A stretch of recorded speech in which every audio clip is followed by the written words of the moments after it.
Hello everyone, welcome you all in today's class. In today's class, we will study topic about what did women have a revolution. Behalf of our history, chapter 1, the French Revolution, and this topic is part 4 about chapter 1. So did women have a revolution means क्या महिलाओं के लिए भी क्रांति हुई। आज की इस वीडियो में हम स्टडी करेंगे। So let's start this video with this topic. So revolution and women. Revolution का मतलब क्रांति होता है और वीमेन का मतलब औरतें।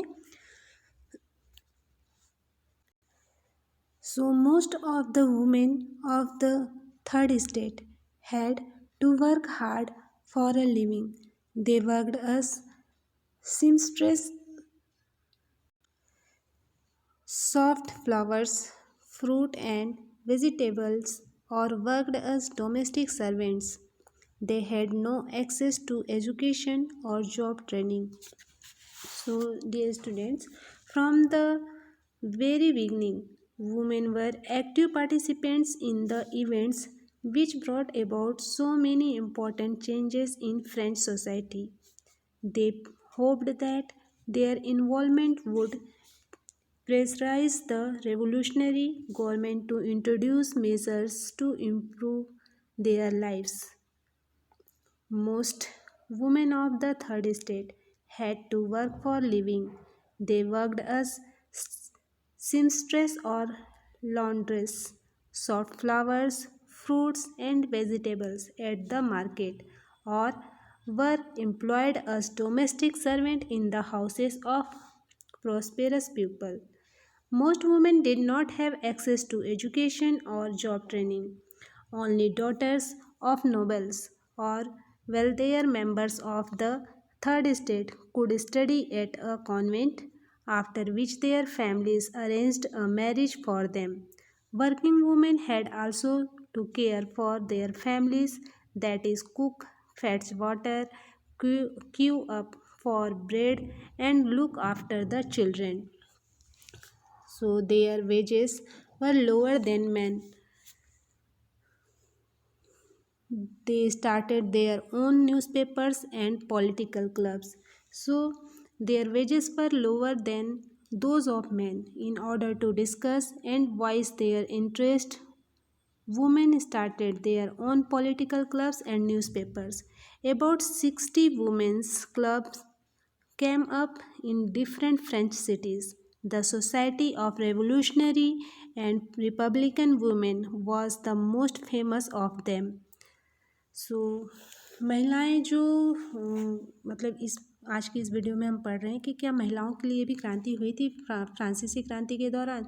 तो महिलाएं जो थीं वो शुरू से ही फ्रांसीसी समाज में इतने अहम परिवर्तन लाने वाली गतिविधि में सक्रिय रूप से शामिल थीं।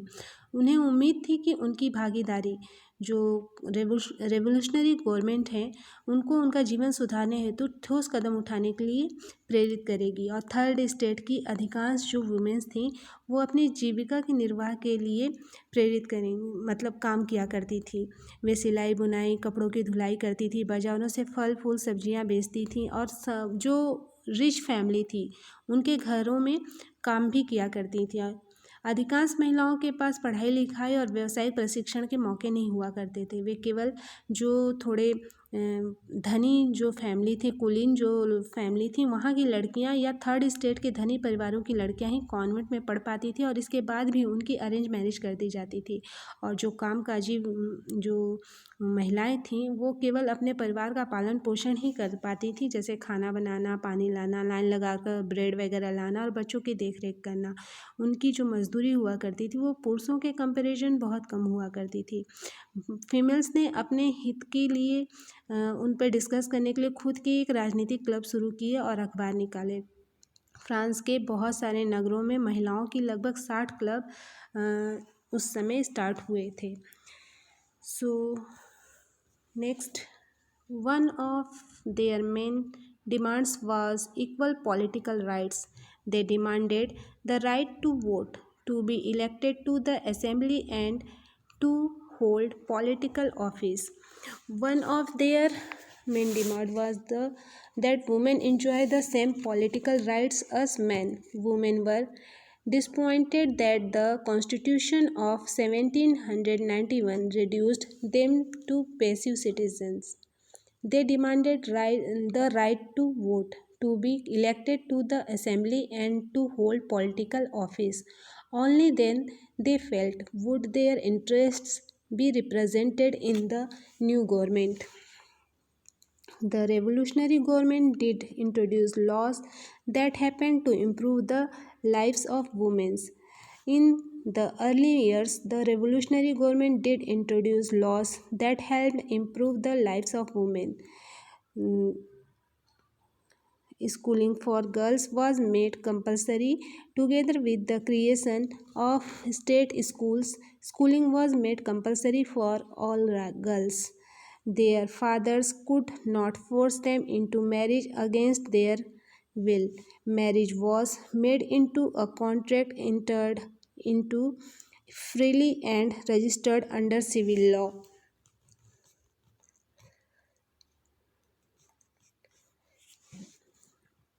यहाँ पे यह बताया गया है कि जो the society of revolutionary and Republic women थी वह सबसे मशहूर क्लब था। उन्होंने जब क्लब बनाना शुरू किया, लगभग 60 क्लब थे फ्रांस में, और उस क्लब की एक जो मेन डिमांड थी यह थी कि महिलाओं को पुरुषों के समान इक्वल पॉलिटिकल राइट्स मिलने चाहिए।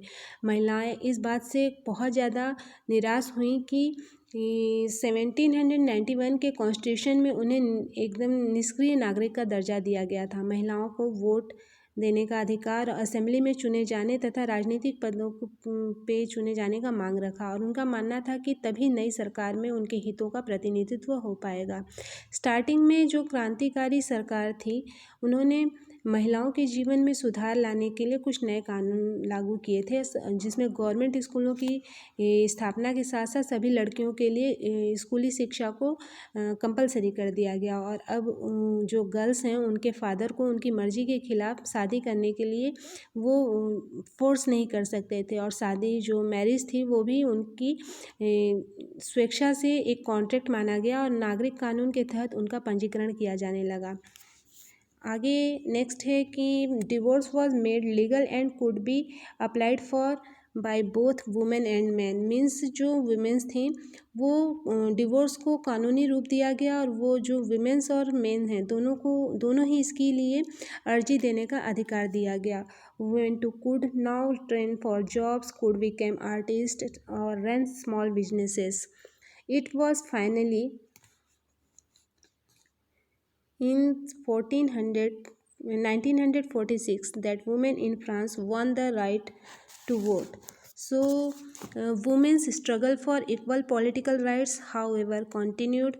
During the Reign of Terror, the new government issued law ordering closure of women's club and banning their political activities. Many prominent women were arrested and the number of them executed.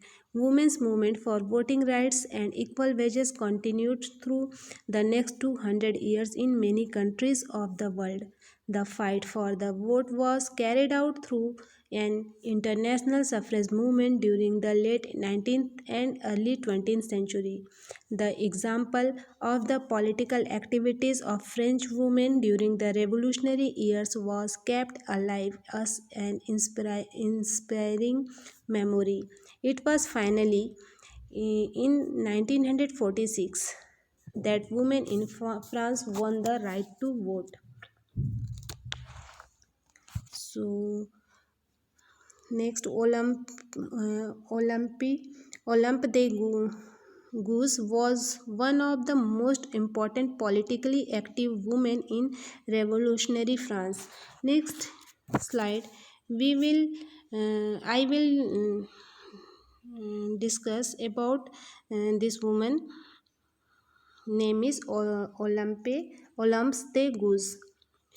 Okay, so the life of the revolutionary woman Olympe de Gouges, 1748 to 1793. Olympe de Gouges was one of the most important of the politically active woman in revolutionary France. She protested against the constitution and declaration of rights of men and citizens as the excluded women from basic rights that each human being was initiated to. सो ये जो क्रांतिकारी women हैं Olympus de गूज, इनकी life के बारे में यहाँ बताया गया है कि ओलम्पस दे गूज एक जो थी क्रांतिकालीन फ्रांस की राजनीतिक रूप से सक्रिय महिलाओं में सबसे इम्पोर्टेंट थी। उन्होंने संविधान तथा जो पुरुष एवं नागरिक का अधिकार घोषणा पत्र था इसका विरोध किया, क्योंकि उसमें महिलाओं को मानव मात्र के मूलभूत अधिकारों से वंचित रखा गया था। इसलिए उन्होंने 1791 में महिला एवं नागरिक अधिकार घोषणा पत्र तैयार किया, जिसे महारानी और नेशनल असेंबली के सदस्यों के पास यह मांग करते हुए भेजा कि इस पर कार्रवाई की जाए। और ईयर 1793 में ओलम्प दे गूज ने महिला क्लबों को ज़बरदस्ती बंद कर देने के लिए जैकोबिन सरकार की आलोचना की थी और उन पर नेशनल कन्वेंशन द्वारा देशद्रोह का भी मुकदमा चलाया। इसके तुरंत बाद ओलम्प दे गूज को फांसी पर लटका दिया गया था, क्योंकि उन्होंने इसका जो भी उस समय पुरुष एवं नागरिक अधिकार घोषणा पत्र था उसका विरोध किया था।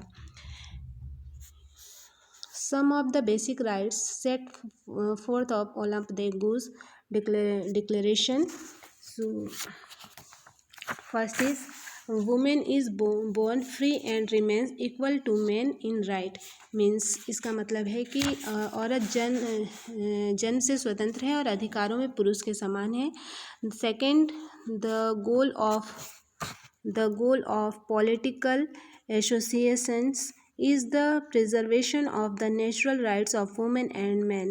These rights are liberty, property, security and above all resistance to oppression. Means सभी राजनीतिक संगठनों का लक्ष्य जो मैन है और फीमेल है उनके नैसर्गिक अधिकारों को संरक्षित करना है, और ये जो राइट्स हैं वो हैं स्वतंत्रता, संपत्ति, सुरक्षा और सबसे बढ़कर शोषण के प्रतिरोध का अधिकार। Third, the source of all sovereignty reside in the nation, which is nothing but the union of women and men. Means जो सोवर्जिनिटी है संप्रभुता का समग्र संप्रभुता का स्रोत राष्ट्र में निहित है, जो पुरुषों और महिलाओं के संघ के सिवाय कुछ नहीं है। Fourth, the law should be the expression of the general will.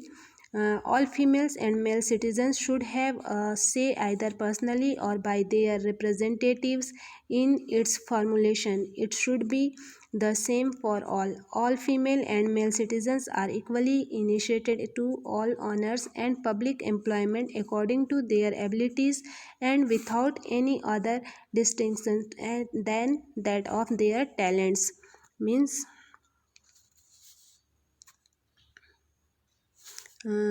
कानून सामान्य इच्छा की अभिव्यक्ति होनी चाहिए और सभी महिला एवं पुरुष नागरिकों का या तो व्यक्तिगत रूप से या अपने प्रतिनिधि के माध्यम से विधि निर्माण में दखल होना चाहिए। यह सभी के लिए समान होना चाहिए और सभी महिला एवं पुरुष नागरिक अपनी योग्यता एवं प्रतिभा के बल पर समान रूप से बिना किसी भेदभाव के हर तरह के सम्मान और सार्वजनिक पद के अधिकारी और हकदार हों। ये ओलम्पस दे गूज के घोषणा पत्र में उल्लिखित कुछ मूलभूत अधिकार थे। सो फिफ्थ जो राइट्स हैं, no women is an exception. She is accused, arrested and detained in cases determined by law. Women like men obey this rigorous law. Means कोई भी महिला एक्सेप्शन नहीं है, वह विधि सम्मत प्रक्रिया द्वारा अपराधी ठहराई जा सकती है, गिरफ्तार और नज़रबंद की जा सकती है। पुरुषों की तरह महिलाएं भी इस कठोर कानून का पालन करें। सो ये some basic rights set both forth in Olympe de Gouges declaration के पॉइंट्स थे। I hope you all understood today's topic, did women have a revolution? Next part of this chapter, the abolition of slavery, part 5, we will discuss in our next video. Thank you for watching.